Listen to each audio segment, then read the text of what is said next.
I spent years obsessing over my hair growing, me having longer natural hair without keen or just thinking about the fact that the only thing that can give me healthy, good hair is the hair that is growing out of my scalp. I didn't have any scalp routine or anything that could just make or help make the follicles in my scalp better. Today I am showing you the exact natural hair scalp routine that transformed my hair or transformed my root health, and why treating your scalp as soil is the secret to the hair growth you have been chasing. Let's get into it. The scalp is living tissue. It's like an ecosystem, and if the scalp is not getting all of the nutrients and all of the things that it needs for the hair to grow, then you're not gonna have healthy growth. If there is no circulation, those hair follicles can actually die. Scalp is more or less like soil, and it is a tissue that is alive. The hair follicles that are responsible for hair growth are located on the scalp. And if you want your hair to grow, you have to treat your scalp like a garden. I know this would sound kind of bizarre, or like, why do I have to treat my hair like a garden? Think about it. Scalp needs moisture, it needs good circulation, it needs a good pH balance, and our scalp also needs healthy bacteria. I think that was the one that blew me off, because the same bacteria that we have on our skin, which is yeast, is also the same bacteria that can be found on the scalp. Anything that disrupts the ecosystem of the scalp is definitely going to disrupt the growth or the hair follicles in the scalp. And if the hair follicles are not healthy, whatever you're growing out of your scalp is going to be brittle, is going to be weak. I've been natural for 5 years now, and scalp care wasn't something that was in my routine or something that I actually gave thought to. While I was relaxed, I didn't know all of this. Stick with me. I'm going to land. Just stay with me. If that soil is clogged, suffocated, dry, nothing is going to grow on it, no matter how much expensive oils or hair products I use. And to be honest, healthy hair comes from the scalp, not from the length or from the mid shaft, the ends of the hair. Now here's what I learned. I needed a system that worked for my hair and for my scalp. I adopted a 3 shampoo rotation thing for my scalp. I have a clarifying shampoo, I have a moisturizing shampoo, and I have a protein shampoo. So the clarifying shampoo clarifies my scalp. It removes product buildup.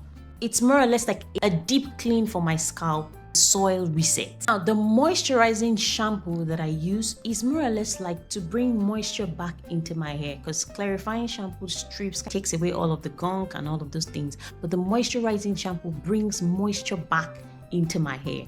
Then for the protein shampoo, I am high porosity and my hair cuticles has gaps in it. The protein shampoo just helps to build or close up all those gaps so that my hair grows out stronger, less brittle, and healthy. So the protein shampoo strengthens the structure of my hair. The moisture comes in to feed the soil, because if you don't water a plant, how is the plant going to grow? I got a plant that was going through it, and when I say the plant was going through it, my plant had bugs coming out of it. It wasn't growing, it wasn't flourishing, and honestly, it was a major concern for me, because having plants in the house is something that I love. And looking back here, you see I have a lot of plants. So what I did was I took action. I changed the soil. I started to water the plant every day. And then another thing that I did was to move my plants to a place where it could get sunlight every day. And guys, that completely changed the trajectory, or it changed everything, and my plant is flourishing now. Scalp, your scalp is no different. Give it what it wants and your hair will flourish, your hair will grow, just look at the clarifying shampoo like a scalp detox.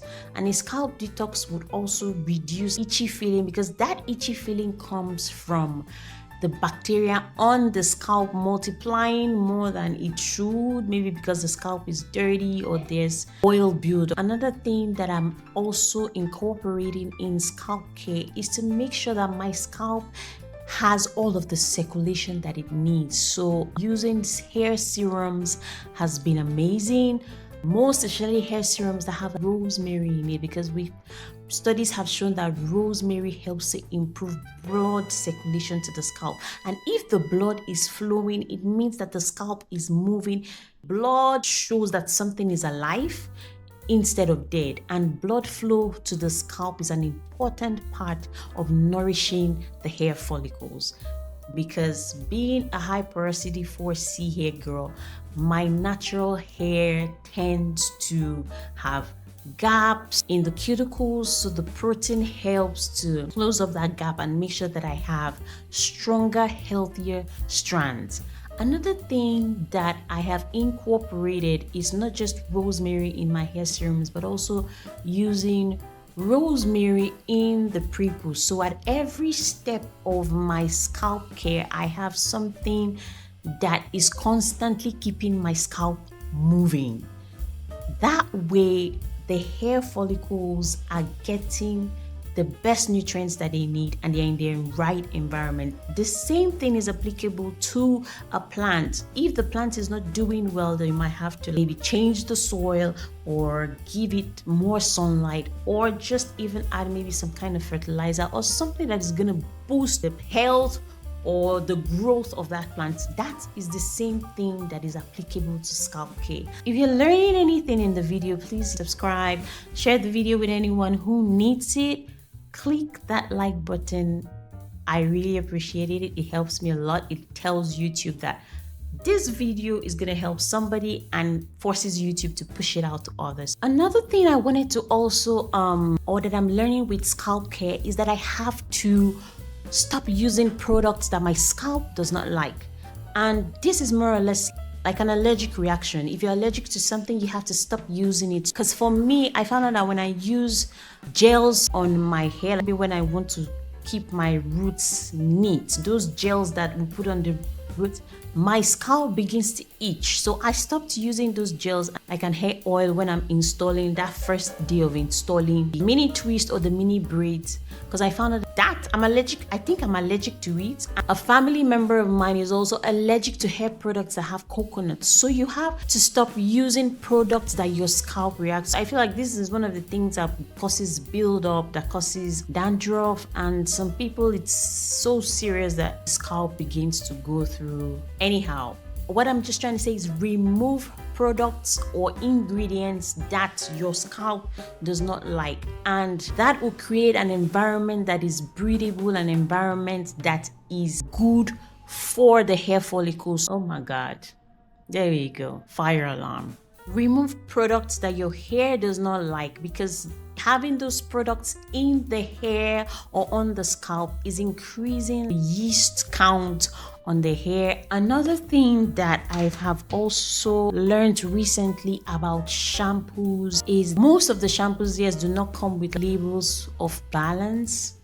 pH balance is also an important step in scalp care, and figuring out the best shampoo with a good pH to use during wash day or at any step of your hair care routine is very important, because if the balance of the shampoo is way off of what the regular pH balance should be, then that disrupts the ecosystem. I'm just gonna give an example. If the pH of the scalp is supposed to be like 4.5, for example, and then I'm using a shampoo that has a pH of maybe 8, that comes in and disrupts the entire ecosystem. Most of the shampoos that we use or that are out there do not have the pH on the bottle. Shampoos can, if shampoos having the pH on the bottle is something that's going to be amazing, because that's going to help with picking out the right shampoos.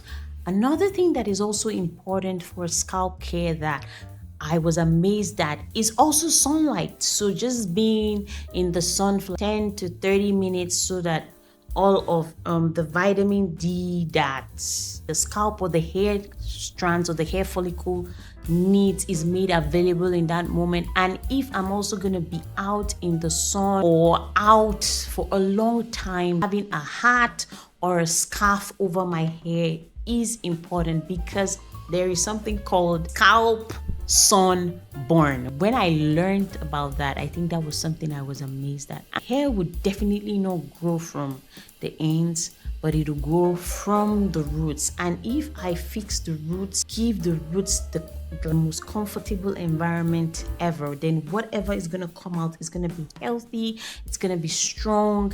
My length retention is also going to change, because if hair is not growing, there's nothing to retain, if that makes sense. I also wanted to add that another way of adding moisture back into the hair would be using not just the hair serum, but also a spray mist.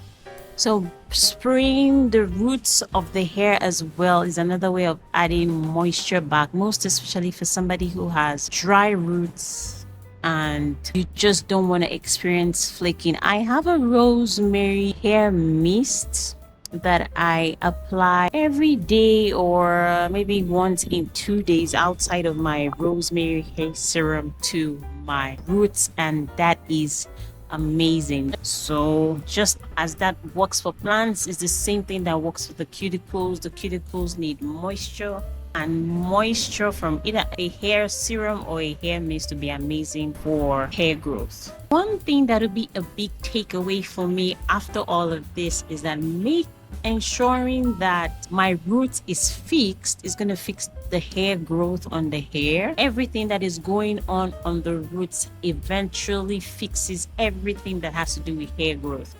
Hair grows from the roots, from the hair cuticles, and not from the ends of the hair, but from the roots of the hair. So if my roots is fixed and taken care of, then hair growth is not far away. It's not unrealistic. It is realistic. Fix your roots, fix your scalp, and your hair will grow. Fixing the roots changes everything. So far, these are the things that have helped me. I hope it makes your scalp care journey easier and give you a better understanding of what scalp care tips are for healthy, long, 4C hair. And if you have any questions, put them in the comments. I read all of them and I will answer them to the best of my ability. Guys, we're at 150 subscribers and I'm super stoked. I'm amazed at everybody listening to what I have to say. And if you got to the end of the video, you're the best. Share, subscribe, and I have another video on my channel where I shared the habits that I stopped that has helped or improved my length retention. If you would like to see that, that will be playing after this. There's also a part 2 to that video, and you're going to see all the things that I stopped or the things that I started that has helped my 4C hair journey. Thank you so much. Give the video a thumbs up, share, subscribe, and I'll see you guys on the next one. Bye.